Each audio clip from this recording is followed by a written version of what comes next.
Mayor जी, आज की meeting में क्या परिणाम रहे? आज की मीटिंग का ये परिणाम रहा कि लोगों ने एक मत से कहा है कि अभिषेक जी को चुनाव लड़ना चाहिए। इसलिए आपका भी नाम था। हाँ, मेरा नाम पता नहीं कल कैसे चला, मुझे ये मालूम नहीं है। हालांकि मैंने कई ग्रुप में देखा कि मेरे नाम था और आपकी खबर में भी मैंने देखा। लेकिन एक ये है कि जो सर्वानुमति है या सबके बीच में या सर्वसहमति है कि अभिषेक जी को लड़ना चाहिए। इसलिए नहीं लड़ना चाहिए कि हर चुनाव आप जानते हैं कि चुनाव में बहुत सारे लोग लड़ते हैं, सब कोई जीत नहीं सकते हैं। लेकिन हाँ, आपकी मौजूदगी आप लोगों के अंदर ये विश्वास डाल सकती है कि हाँ, आप उनके लिए खड़े हैं। सिन्हा साहब, आपको क्या लगता है, अभिषेक जी को लड़ना चाहिए, नहीं लड़ना चाहिए, क्यों लड़ना चाहिए? देखिए, अभिषेक जी को मेरे हिसाब से तो लड़ना चाहिए। इसलिए लड़ना चाहिए कि समस्याओं को जब प्रतिनिधि उसको हल्के में लेता और हंसी मजाक में टाल जाता है, जैसे कुछ दिन पहले ही तेजपाल नागर जी ने बोल दिया, भकामे में बोला या फ्लो में बोल दिया कि बिल्डर वायर की समस्या खत्म हो गई है। जब वो वायर पर न्यूज जाती है तो उनको लगता है कि हमारे मतलब जले पे वो नमक छिड़क रहे हैं। तो इसके कारण हम लोग को ऐसा लगता है कि हमारे तरफ से लोगों की जो आवाज़ है वो नुफवा की तरफ से जाना चाहिए। इसलिए जाना चाहिए क्योंकि अभी 10-12 साल से तो हम लोग लड़ाई लड़ ही रहे हैं, लेकिन लग रहा है कि अगर हमारे बीच से कोई प्रतिनिधि जाएगा, जीतना हारना तो अलग बात है, लेकिन अगर एक बार प्रतिनिधि अगर चुनाव लड़ता है तो जरूर इसकी समस्याओं का हल निकलेगा, ये मेरा मानना है। ठीक। आपको क्या लगता है, क्यों लगता है कि अभिषेक जी को चुनाव लड़ना चाहिए? जी, मुझे ऐसा लगता है कि पिछले कई सालों से ये प्रयास चल रहा है कि कैसे सिस्टम को सुधारा जाए और अब समय आ गया है कि अब सिस्टम में खुद से उतरकर इसकी साफ सफाई करनी चाहिए। तो मुझे लगता है कि अब इनको इलेक्शन लड़ना चाहिए। आपको क्यों लगता है कि अभिषेक जी को चुनाव लड़ना चाहिए, या वाकई ये सब सिर्फ भावावेश में हो रहा है? नहीं नहीं, कोई भावेश वाली बात तो नहीं है। जैसा मैं 8-10 साल से ऑब्जर्व कर रहा हूँ कि छोटी छोटी चीज़ों को वो सीरियस लेते हैं और यही सीरियस बड़ी बात वाली बात नहीं कर रहे हैं। बहुत छोटी छोटी चीज़ों को वो सीरियसली लेते हैं और वहाँ पे वो समस्या का समाधान करते हैं। तो मुझे ऐसा लगता है कि एक बार तो हिम्मत करनी ही चाहिए और उनको आगे बढ़ना चाहिए।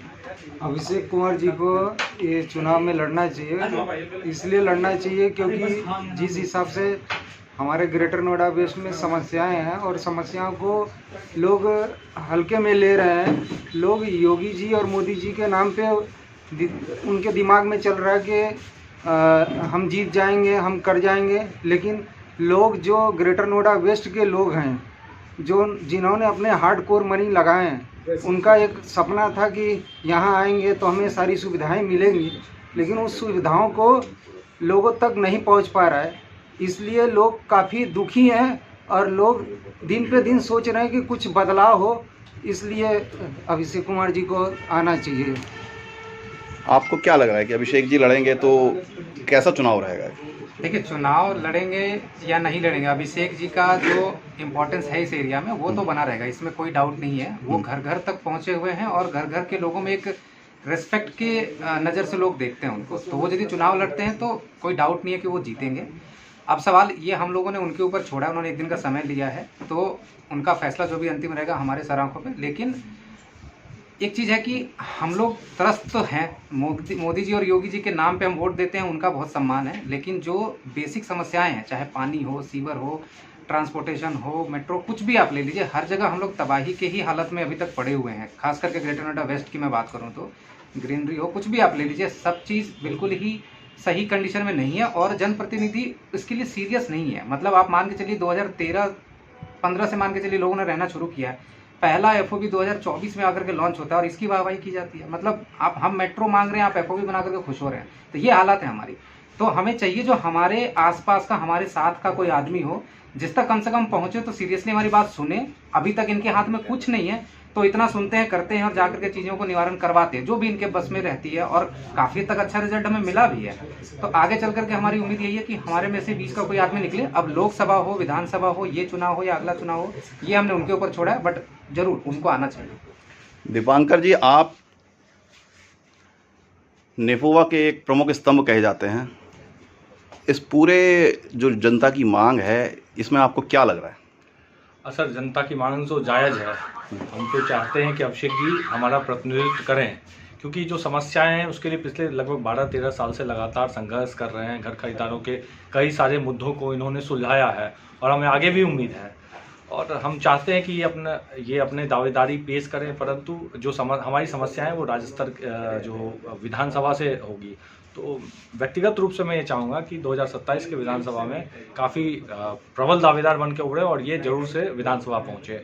2024 के लिए थोड़ी सी मुझे लग रहा है कि हमें थोड़ा और इंतज़ार करना चाहिए और हमें और होमवर्क करना, अभी और काम करना पड़ेगा। जो क्षेत्र की यहाँ की समस्याएं हैं उसको सुलझाएंगे और उसके बाद उसी आधार पे हम लोगों के पास जाएंगे कि अभिषेक कुमार को यहाँ का प्रतिनिधित्व करना आप चाहिए। एकमात्र व्यक्ति ऐसे मिले हैं जो भी कह रहे हैं कि अभिषेक जी को 2027 में जाना चाहिए। बाकी सब लोग ये कह रहे हैं कि 24 में लड़ना जरूर चाहिए। नहीं, देखिए, लड़ना जरूर चाहिए, मैं उस बात से इनकार नहीं कर रहा हूँ, परंतु मुझे लगता है कि थोड़ा हमें और इंतजार करना चाहिए। ठीक जी। आपको क्या लग रहा है, आप भी यही मानते हैं कि अभिषेक जी को थोड़ा और इंतजार करना चाहिए? नहीं, देखिए, समस्या हमारी ये नहीं है कि यहाँ पे बहुत सारी समस्याएं खड़ी हैं और सुलझ नहीं रही हैं। बड़ी समस्या ये है कि जो जनप्रतिनिधि हैं उनके संज्ञान में होते हुए भी वो अनजान बने हुए हैं। बोलते हैं समस्या सुलझ गई, जो इसकी मांग कर रहे हैं वो धंधा है।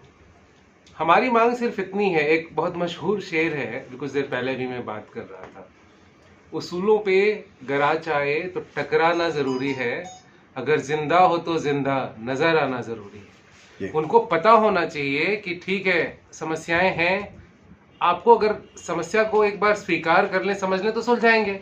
अगर आप ये बोल रहे हैं कि समस्याएं हैं ही नहीं तो कौन उठाएगा, उसको उठाने के लिए अभिषेक जी को आना चाहिए। ठीक है, तो ये हैं हमारे साथ वो लोग जो अभिषेक जी को चुनाव लड़ने के लिए तैयार कर रहे हैं। दोनों की मिश्रित बातें हैं, कुछ लोग कह रहे हैं कि थोड़ा इंतजार कर लेते, मगर बाकी लोग कह रहे हैं कि जिंदा हो तो जिंदा नजर आना जरूरी है। और इन्हीं बातों के साथ मैं आशु भटनागर एनसीआर खबर पर आपको लगातार ऐसे समाचार देता रहूंगा कि इस चुनाव में कहां कहां क्या होने वाला है।